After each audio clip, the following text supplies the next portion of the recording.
We all know that one guy or girl who clearly isn't as invested in being friends as we are. Indeed, we've all experienced those friendships that can feel draining or not worth it. How do you deal with that? That's what I'll be discussing with my guest today, Ashley Stanton. She'll help identify what toxic friendships can look like and what to do about them. Welcome to Signs of the Times Radio.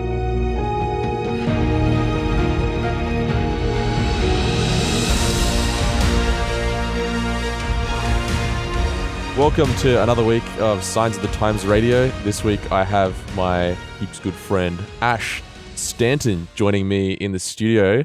Hello. Ash, it's been a while. This is the first time that we've had you around this year, I think. It is, yes. Very exciting. Woohoo. What's been happening with you lately? Yeah. Everything all good on your end? Yeah, life is just, work out, go home, F45 every day eat. still? Yeah, pretty much. So Yeah, we actually got you to write an article about that a while back about why you do it. So yeah.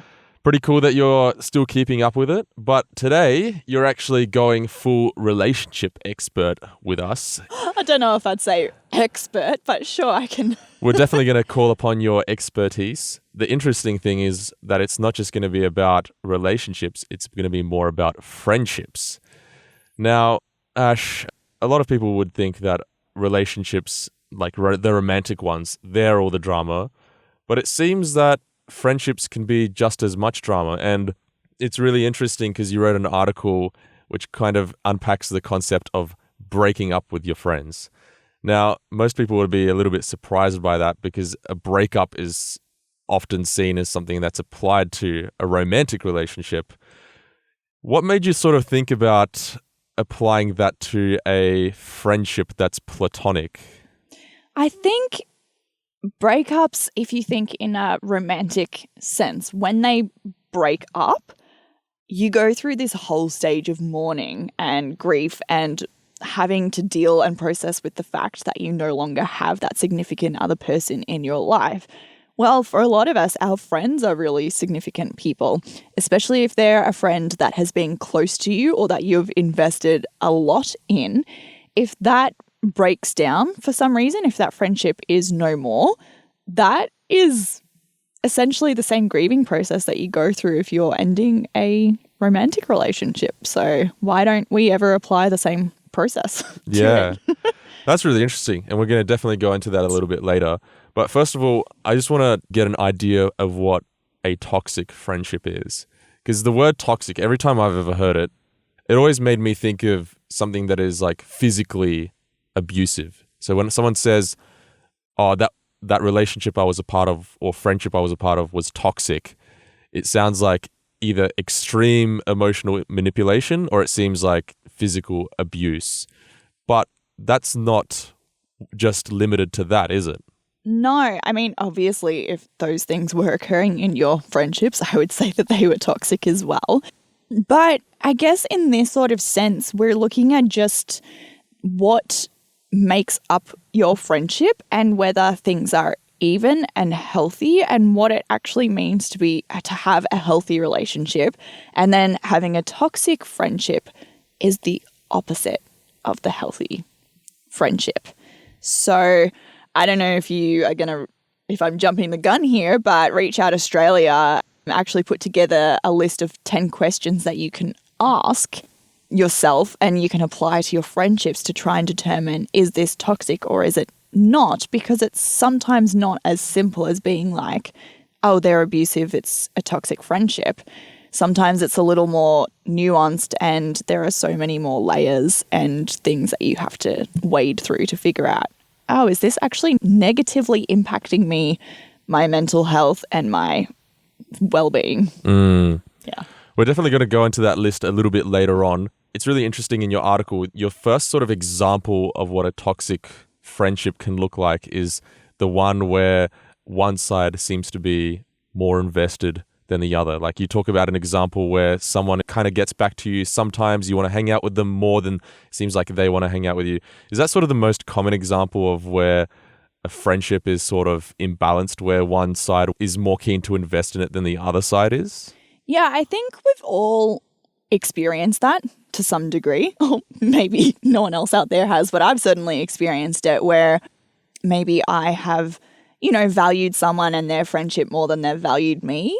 And sometimes that doesn't matter. Like sometimes that's just a fact of life. You'll have people who are varying importance to you. But I think what starts to matter is when you're really investing in that person, making them part of your inner circle, and then they're sort of not viewing you on the same level of importance. I think the question of balance, like what would lead someone to view you as a lower priority? Is it the fact that you can be pursuing them more for their time and attention? Would that push someone away? Is it just because they don't enjoy your company as much? What leads to this sort of scenario? It can also not even be an issue with you, but maybe the other person's circumstances. So, for instance, I've had a situation where I was friends with some people, and it's not that they disliked me, it's that they already had their established friendships and there wasn't really a need for an extra person. There wasn't a need I wasn't filling any sort of friendship hole. They were filling a friendship hole for me because I didn't really, at that particular stage in my life, have anyone around me where I was particularly close. And so for me, having their friendship was like super important and I was really invested in it.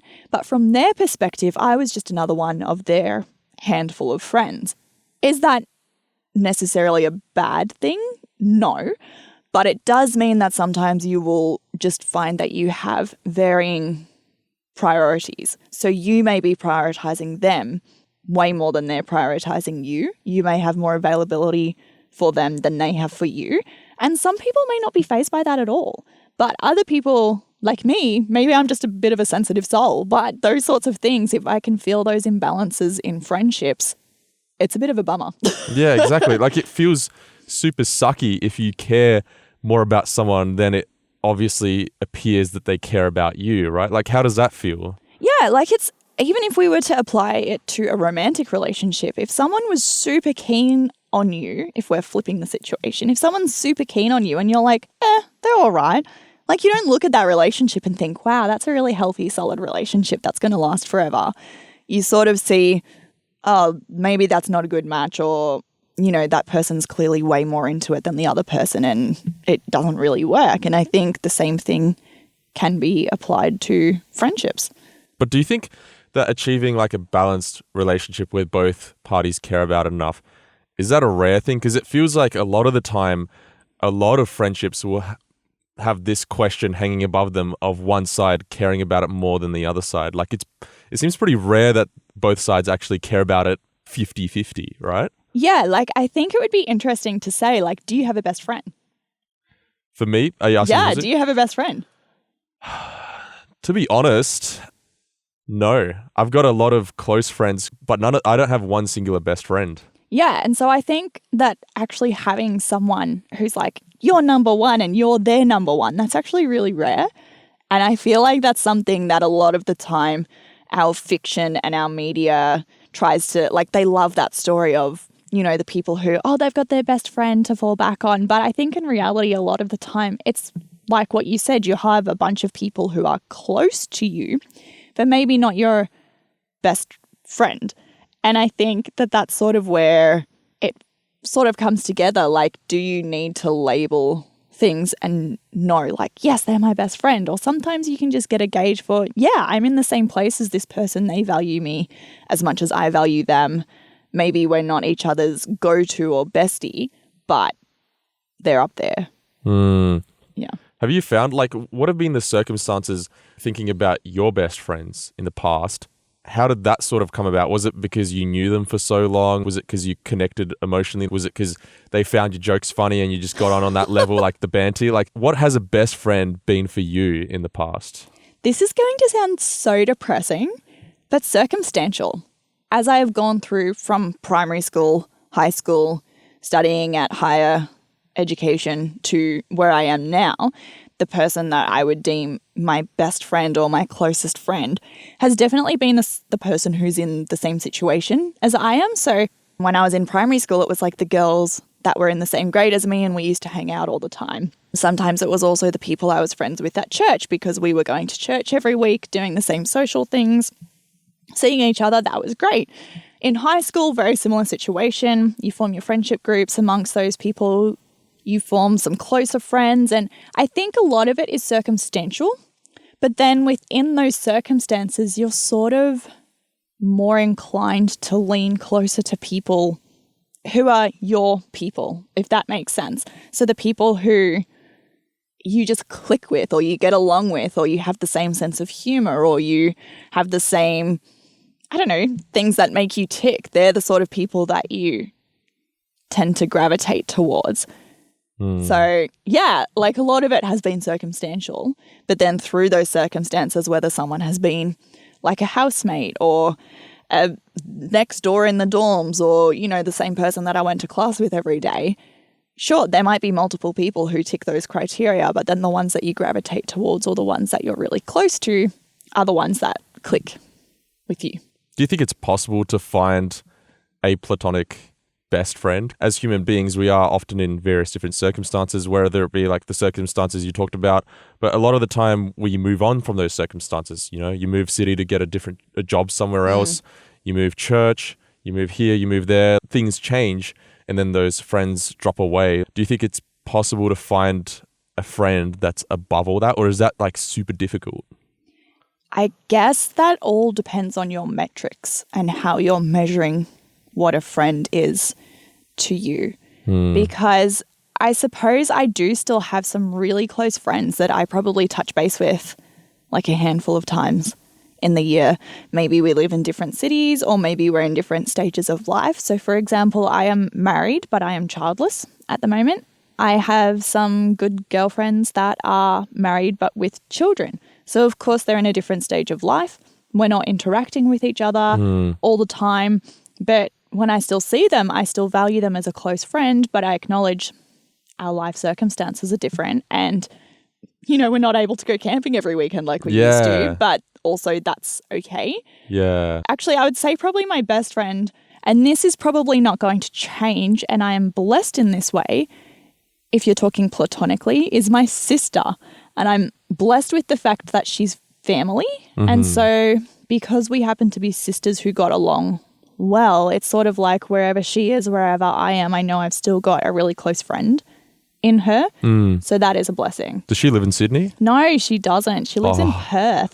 Oh, that's unlucky, because then that's long distance. It is, yeah. So, but that's been one of those interesting ones where it's not necessarily someone who's always around or always there, but I do know that she's always a phone call away, and we do touch base. Sadly, not as frequently just to catch up, but more so when there's a crisis and we're like, I need my girl, like help me out. And she knows the full backstory of your life, hey? So you don't need to catch up on everything that's happened in the meantime. She kind of like would already kind of know because she knows you that well, right? Yeah. Yeah, but in saying that, I don't think it's impossible to make close friends as an adult in new circumstances. It can just be a bit harder because making friends as an adult is a lot harder than making friends as a child. Oh, honestly, I know what you mean. And especially like what you talked about with the marriage stuff, because as we were talking about before, that you'd mentioned that people's priorities change. Yeah. When you start raising a family, then that's full on your priority. Like, you're not thinking about hanging out with Joe. You're thinking about like raising your child and putting the child to bed and all that sort of stuff. So all your friendships sort of become secondary. But at the same time, it's really interesting what you're just saying, because I have a mate who was telling me about one of his mates. I have a mate who has a mate. Yeah. And he was telling me that this guy considers him to be his best friend, and then like never talk. And he said, oh, but he'd like hit me up every now and again, and he just reminds me like, hey man, you know you're still my best friend, even though they don't talk. Yeah, right. And for me personally, like if we're talking about my best friend, my best mate lives in Adelaide. Funny thing is, we don't actually talk on a daily basis. We only have like catch-ups like every couple of months, but he's still my best mate. Same as your sister, like we kind of like just pick up on where we left off the last time we chatted. Yeah. And it's not like, the distance doesn't really change much. We still have that full-on connection from before. It comes back to that theory about, I think they say that if you if you've been friends with someone for 10 years, that person's going to be around for life or something like that. Have you heard that sort of quote? Haven't, but I like that theory. Yeah, it's pretty interesting. Who can I convince to hang around for 10 years? So, sorry, guys, it's been 10 years. You got to stick around now. But yeah, then again, like my fiance, we were talking about the circumstantial like friends who our friends are on both sides and how many of those are going to be still there if you say you just took off to a different city and moved there. Like how many of them would would you actually stay in touch with? I mean, some of them might be like, oh, if you're passing through the city again, you might hang out with them once or twice. But a lot of our friendships are based on circumstances. Yeah, and that's not a negative thing for the record. That's just human nature. It's just how it works. You happen to be in a particular space in life and you gravitate towards people who are in the same space of life, or in an educational setting, it's like, oh, we're all in this together type mentality. Yeah. So, yeah, it's not a bad thing. It's just reality. But the question is, Ash, let's say you want to hang out with your mate, like guy or girl. They're really cool, but it seems like they're not as into it as you are in a platonic friendship. What do you do about it? Well, first of all, if you're super keen to hang out with them and you're not letting this deter you, how do you become a priority to them when it's clear that you're not? I don't know if you can make someone make you a priority. I definitely know that you can try.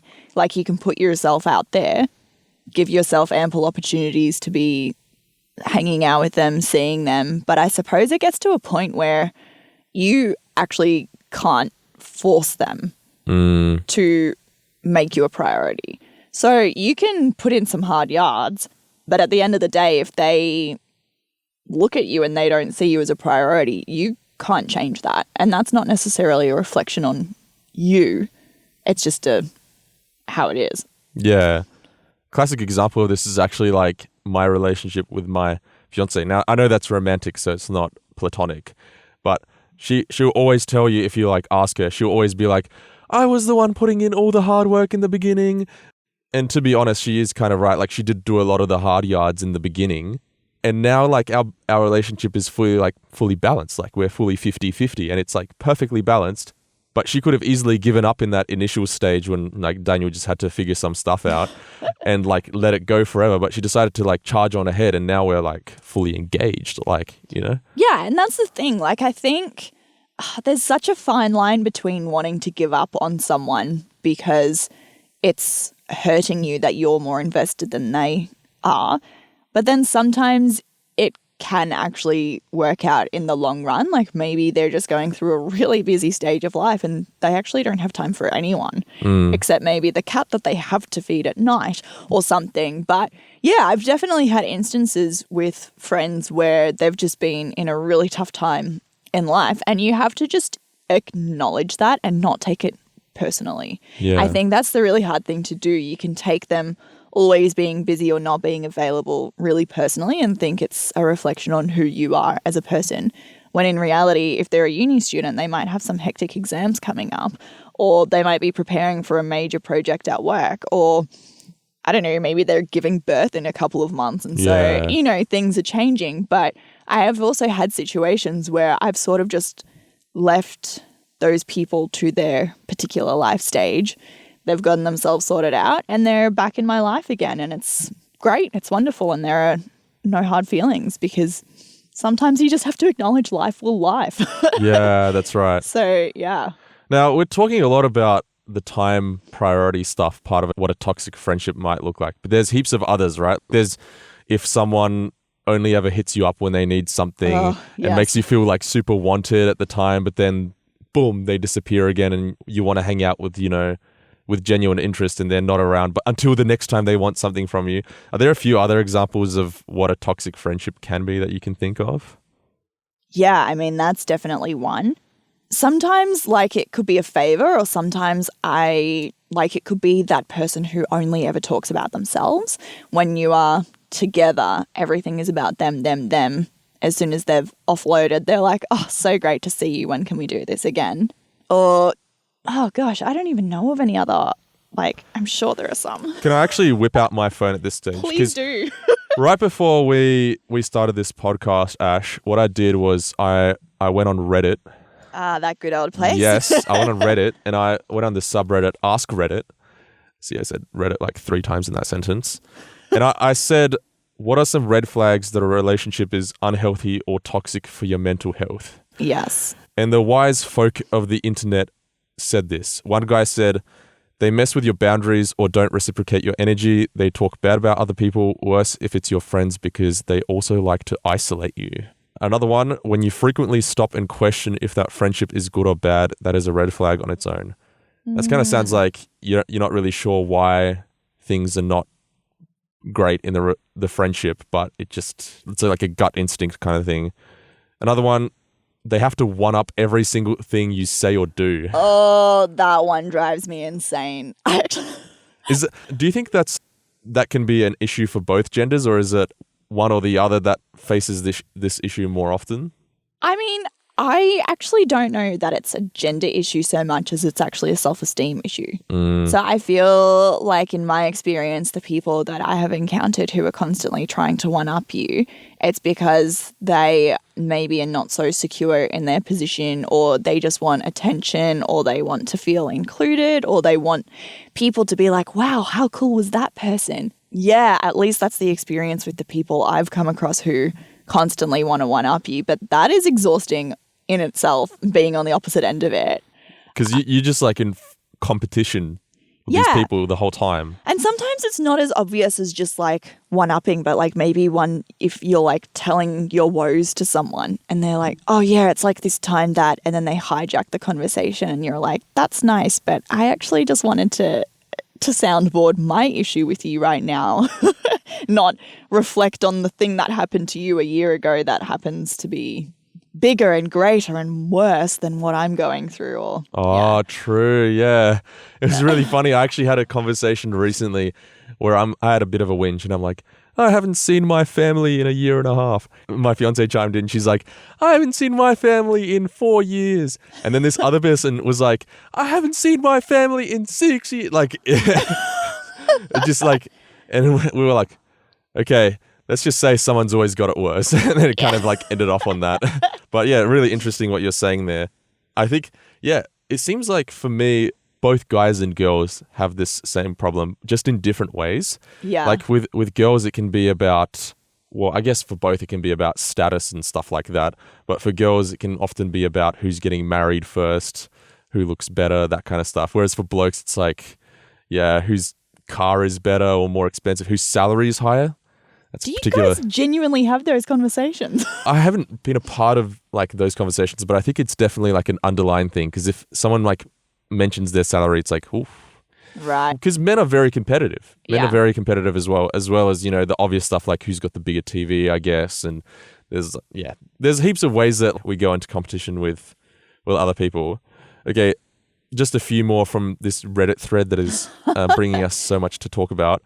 When a significant other has a lot of opposite sex friends and is close with romantic relationship partners, I think that's what they're trying to say. Another comment, she avoids talking about the actual relationship. So I guess if you have like a friend with whom you have things to sort out and they don't want to be a part of that and just there for the good times maybe. But this one comment was very interesting. This is one I want to discuss with you a bit more. I was in a toxic friendship with a girl that kept saying she was going to, a very derogatory way of saying she was threatening to commit suicide. Right. Every other day for no reason. It emotionally drained me. If it's a one-time thing, you should help them, but once it starts hurting you mentally, it's time to cut it off. Now, the question there is, in a situation like that, how long do you stick around and try to help a person out when they're in need, when they're clearly struggling with something, and when should it be time to slowly start letting them go? That is such a hard one. And I would say it depends on your own personal capacity. So naturally in those situations, especially if someone is indicating that that's the sort of ideation that they're having, if they're considering or entertaining thoughts like that more often than not, unless you're a psychologist or a counselor, is above your level of expertise. So you can definitely have, like, coming from a human perspective of this person is struggling, I want to care for them or I want to help them out. But at the same time, is your help the best help that they could get? So I know, like, in some of my situations or some of my personal, like, friends, of course, if we're having tough times, we'll discuss it with our friends. It's not like you don't want to just be like, oh, don't discuss your troubles with me. They're too much or it's too big. But especially when it's repetitive like that, definitely that could also just be a cry for attention or a whole bunch of other things. But, like, that's when you definitely need to be able to set boundaries for yourself about how you will and won't interact with that person. You may be able to keep contact with them, but if it's getting a bit too much, like, you may need to consider just, like, cutting it off altogether. Again, I feel like it's one of those case-by-case situations, but as someone who has seen a psychologist and continues to see a psychologist, I cannot overstate the importance of getting professional help for whatever it is you may be going through. Now, does that mean I don't ever discuss my personal trials or issues with my family and friends? Of course not. Like, that's a part of who I am. It's part of my journey. It's what I'm going through. But I take the bulk of that, and the bulk of that responsibility lies with a professional. So it's not burdening my husband every single night. It's not burdening my sister, my mum, my dad, my close friends. It's something I share with them. They're aware of it. But all of the nitty-gritty and the ugly stuff, like, while they see glimpses of it, it's not their burden to carry. And I think in that situation that you just read out, when they are the one who is emotionally carrying you through, that's not sustainable. So that person who's doing the carrying, as that person indicated, is going to get burnt out and just not able to continue doing that. And I also just think they shouldn't have to do that, at least not to that extent. Like, definitely, of course, they're going to care. They're your friend, but they can't be responsible for you. Yeah. I've heard countless testimonies of people as well who have that one friend that never gave up in their most difficult times. And I know in my life, when I've gone through difficult periods, it's the ones that probably weren't getting a lot out of it, but were sticking around anyway, that you really treasure their friendship. There wasn't anything in it as far as positive catch-ups or whatever at that point, but they decided to stick it out because of you. On the other side of the coin, it sort of reminds me of that, you know, sometimes it's worth, like, sticking it out to some extent. Obviously, we're not talking about to the point where it's dragging you down. Now that we've sort of outlined some of these sort of ways in which a friendship can be toxic, what you do in your article is you outline a checklist for people to read and see if it applies to themselves. So maybe there is one of those friendships, like the guy on Reddit said, where something felt off, and that's a clear enough red flag. Yeah. But you have a more specific set of guidelines to judge it against. Can you just share some of them? So this was interesting that it's actually something that's being discussed by Reach Out Australia, which is a mental health organisation in Australia. So they've actually put together a list of 10 questions to assess whether your friendship is toxic or just undergoing the ups and downs of life.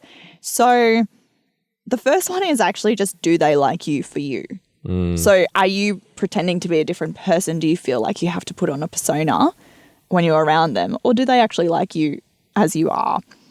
Simple one. Number 2, do you have fun when you hang out? If the answer to that is no, then what are you doing? Yeah. I mean, obviously, what you said, in some instances, not having fun is part of having a friendship. But in general, if you're trying to put your finger on, is this friendship toxic or not, that could be a good indicator. Do you look forward to hanging out with them? Do they make you feel good about yourself? Are they there for you when you need them? So is it a two-way street? You might be there for them all the time, but if you're in the same situation, will they be there for you? Do you feel recharged after spending time with them? Do you feel like they really listen to you? I find this one interesting. Would you trust them with a secret? So if they're the sort of person that you think they'll just find that as a bit of juicy gossip and run off and tell the next person, maybe that's not the best friendship for you. Do you feel like you know them well? So not just what they like, but who they are as a person. Like, do you understand their soul, I guess, if you want? And do they often ditch you when something or someone else comes along? Right. So that's the list. And if you answered negatively to a handful of those questions, that's when it may be time to reassess the friendship or your current involvement in it, or just how much emphasis you're putting on that person. But there can be some friendships that are still healthy and have some of these points as part of it, right? Yeah, it's just of course. It's just like when it's a majority of these things are a pattern in the friendship. Yeah, like I feel like if you're questioning your friendship in the first place and you're going through this checklist, that's possibly when you'll be like, oh, there's actually a problem with this friendship, as opposed to just acknowledging the fact that we're human and no one is perfect. And of course, with everything in life, your friendships are going to have their ups and downs. So, yeah, I definitely think, like, of course, as I mentioned with some of those things, like, you're not always going to have fun with someone when you're hanging out. Like, if I'm going over to a girlfriend's place because she's just been dumped by her partner and I'm there to help her and take care of her, of course, that's not going to be a fun time. But it's also not the normal. Like, it's not something, oh, every single time I'm going over to that person's place, oh, I'm dreading, I don't want to go, or I need to, this person's just going to offload their life onto me. Like, do you see like the difference? if the good times are like a fully distant memory and it doesn't seem like things are recovering, there should always be a period of, well, hopefully mental recovery after some of these things, hey? And it's a bit like what you said, like, what about those people who were there for you when in the tough times and they didn't give up? And I definitely think that there's a place for that. And I'm not just saying if you're hanging out with someone who always seems a bit down to just be like, well, Ashley said this is a toxic relationship, I'm just going to bail now. I think it's just about learning and understanding your capacity, because everyone has a different threshold, everyone has a different capacity. And if you are at your max, like if you just can't take any more, it's not healthy for you to stick around and to take on someone else's burden. But some people might be in a place in their life where they can take that on and where they are able to stick around and are able to champion you through a tough patch. And that's awesome. Yeah. But I think the flip side of that is knowing when it is important for you to step away and set your boundaries and potentially be like, I'm not going to reply to texts after 10 p.m. from this person because they're just calling on me at any moment of the night and it's exhausting me. Or knowing, like, maybe I'm not going to be the one to reach out to this person that I'm more invested in than they are because it's hurting me when they don't reply. Like, understanding when you need to set your boundaries, and that's different for everyone. So that was actually going to be my next follow-up question to, identifying a toxic relationship is what you do about it. Yeah. So you seem to be suggesting, because like the obvious answer to that is, how do you deal with a toxic friendship? Well, you back out fully, but what you're saying is you don't have to fully back out. There's so many different scenarios that could resemble a toxic friendship. Someone just hitting you up to use you. Some of the boundaries you put in place might be as simple as not replying to them or just saying no sometimes, right? Like, it doesn't have to be you fully cut them out and ignore them and never talk to them again. Like, that sort of response doesn't have to be the answer to everything, right? Yeah, like, say for instance you have a friend who's always hitting you up to do favors. All they're ever doing is hitting you up to do favors. Maybe one of your things is learning how to say no to them. Or if you're like, oh, I still have capacity to help them out a little bit, but just not as frequently, maybe you're like, oh, I'll say yes to every second thing that they ask me, but I'll also, give myself space. Or sometimes it might just be as simple as, setting what I said, like time restrictions around, oh, I won't reply to this person in the middle of the night because they'll get used to being able to call on me at any hour. And that's crossing my boundaries and really taking over my life. And there will possibly also be situations where the answer is to completely cut someone out. But I don't think that that always has to be the answer. Like, just because you're experiencing a toxic friendship doesn't mean you have to cut them out unless you feel like that's the only way forward. Yeah, 100%. Yeah. And it's really interesting what you're saying just about not letting them kind of rule over you, not like letting them get used to you replying at midnight whenever they need your help. Because I was going on some other articles on the interwebs and found a list of advice. And one of them was really interesting. It said, choose not to let them have power over you. Yes. It's almost like a mental thing. And I was like, man, that's so deep. Because when you're invested in someone more than they're invested in you, they do have power over you. Yeah. You're kind of seeking their attention or whatever, or seeking their time, seeking their whatever. And that's power, because that they essentially control the way you go about things. And then another one of them was stop making assumptions about intent.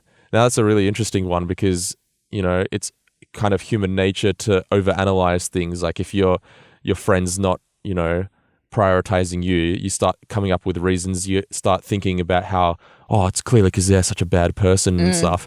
And that can become unhealthy in and of itself because you're kind of spiraling down this pathway of like overthinking it. Yeah, like maybe they're actually having problems in a romantic relationship, or maybe they're really struggling at work, or maybe someone is ill in the family, or maybe they are burnt out themselves and they just can't bring themselves to reply or to get in touch or to do whatever it is that you're hoping or expecting of them. Often, so many of these things would be solved if we actually just raised them. So had that conversation with someone to say, hey, I feel like this is one-sided, or I feel you take advantage of me in this friendship, or whatever it is. Sometimes it can be beneficial to actually like maybe not have it as like a clinical conversation with them. Yeah. But maybe just raise like, hey, you know, like, why are you never replying to my messages? It actually really hurts me when you don't do that. Yeah. Or, hey, I actually have really been wanting to tell you about this new thing that's been happening in my life, but I haven't really had a chance. Or even something as simple as just asking, hey, are you okay? I've been noticing you've been acting kind of strange lately, or you've been a bit absent, or you've been a bit whatever it is. Or, hey, Daniel, sorry, I can't reply to your messages anymore when you message me at 12 o'clock, man. Like, I need to sleep.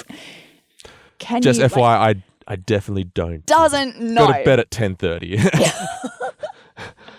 Yeah, we're not awake at midnight. But like, in those we're getting old. I know. But like in those sorts of situations, sometimes it can be helpful to have that conversation with them. Other times, there are boundaries that you can put in place without involving them in the process. It's really cool that you say that because, you know, when we look at sort of the Bible model of how to deal with this sort of stuff, I guess in the Bible it talks more about if someone's doing something wrong, but it does say, well, first of all, you go and talk to them. Yeah. And the second of all, if they like shun you away, then you go with someone else and you talk to them again. Yeah. Like rather than just like kind of just dismissing them and moving on with your life. It is healthy to have communication.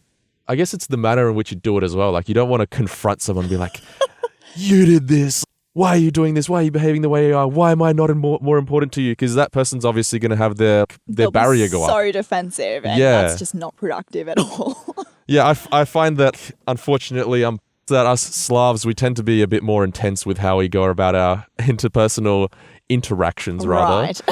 And so it's been a good learning process for me that whenever I go and confront someone, that I have to learn to be, you know, present the information in a very calm sort of, not in a critical kind of way. Yeah. In the same way that when someone comes to me and my defense goes up when they start accusing me of things, but the people that I show concern and want to like work on it together, those are the ones that I'm fully receptive to.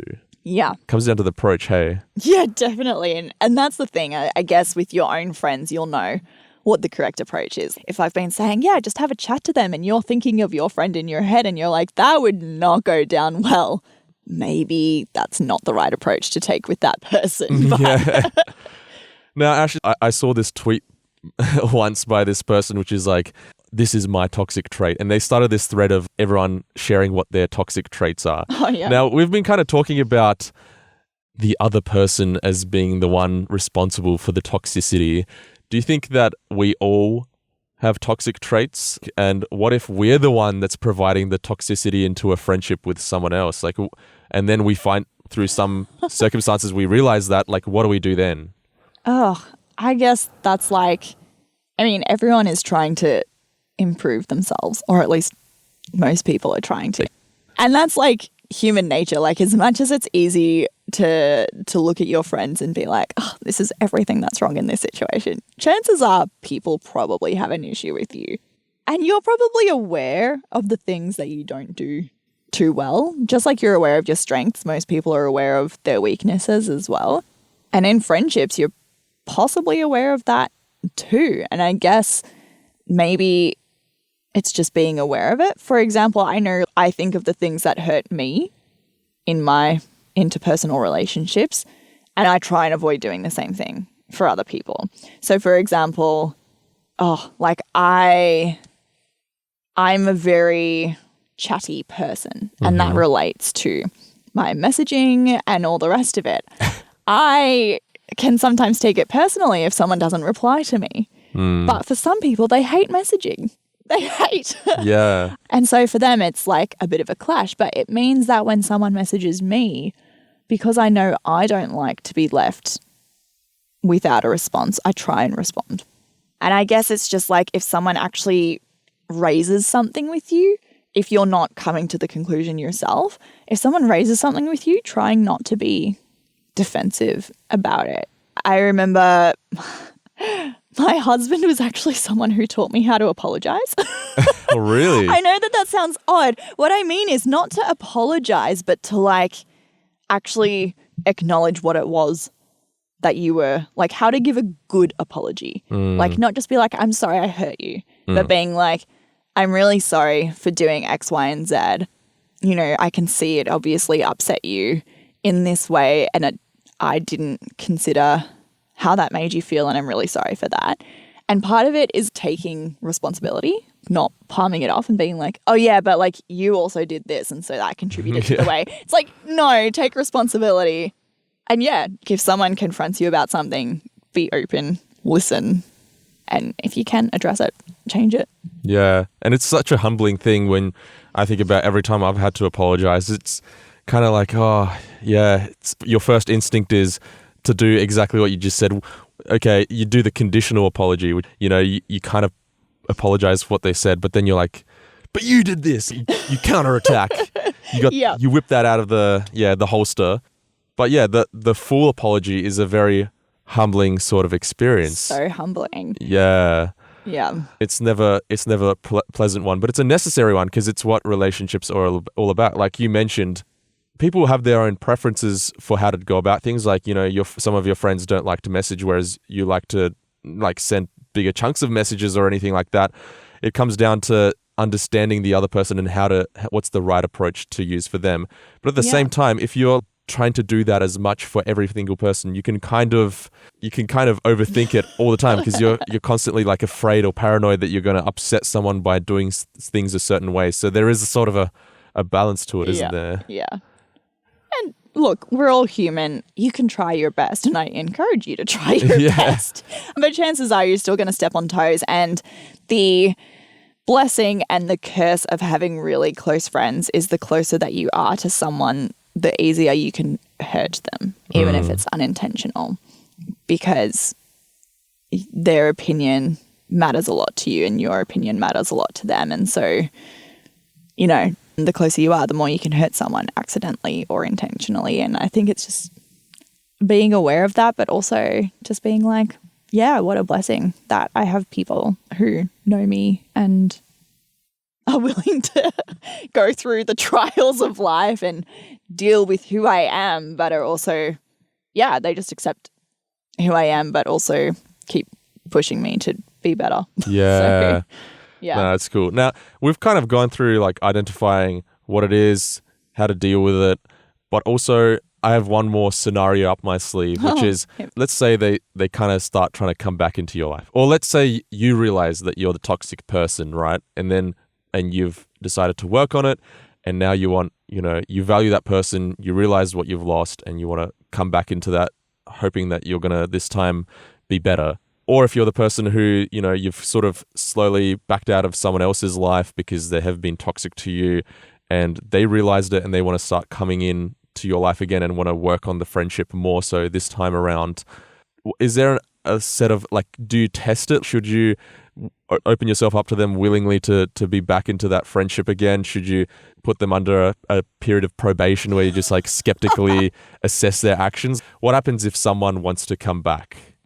I think for you, if you're the one who's accepting someone back, it would just depend on how much you valued them in the first place. So if they were one of your really close friends, then you're probably going to be quite invested and interested in having them back in your life.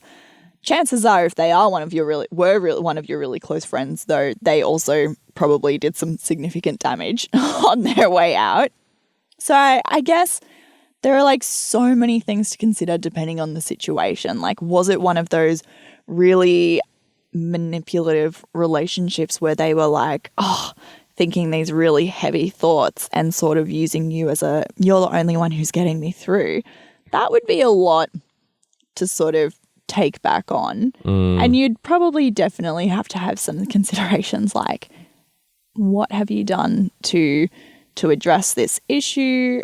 Are they open to discussing it, or can you see that there has been change? And something as not as small, but if it was on a lesser scale, maybe you had an imbalance in priorities. Have their priorities shifted? Are they now looking to value you in the same way that you value them, or that you can see yourself valuing them again? Yeah, and I don't think that there's any right or wrong way. I'm sure there are people out there who have blacklisted their toxic friends for life, and that's your prerogative. That's their prerogative. You can, if that's what was necessary, that's what was necessary. But I personally don't have that with anyone, and I think the more of us that get along in life, the better. That's right. And people do deserve a second chance. I have seen some memes on Facebook, which is cutting negative people out of my life. I'm far out. That seems pretty heavy-handed. I probably wouldn't do that. I do want to stay on good terms with people around me. But that person may have gone through something or friendships that are so bad that's important for that person in order for their, mental health to recover. Hey. Yeah, I think it's so interesting because mental health has definitely been something that is more of a topic of conversation these days, especially with the pandemic. With COVID, the other flip side of that was mental health has been on the rise and people are talking about it more. And I think part and parcel with the whole mental health discussion is self-care, and everyone's become more aware of this concept of self-care and analysing what it is that they need to recharge. And for some people, it has just been realising those negative friendships or those negative influences in their life and cutting them out. Now, who's to say what it was that made them decide to cut people out, and whether it was just for that stage in their life or whether it was forever? Who knows? And no one can really tell you that for you. I guess it's something that you've got to come to yourself.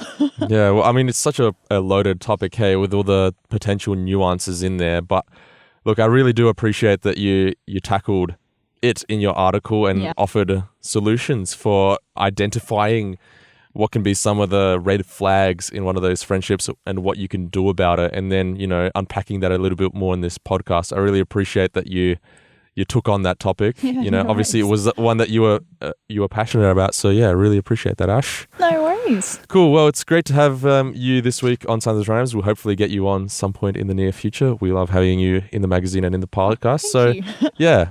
Till next time, Ash. Thanks so much. Until next time. Thanks for having me. Today's episode was based on an article appearing in this month's Signs of the Times magazine. A subscription is just $26 for 11 issues a year. To find out more, visit signsofthetimes.org.au in Australia or signsofthetimes.org.nz in New Zealand.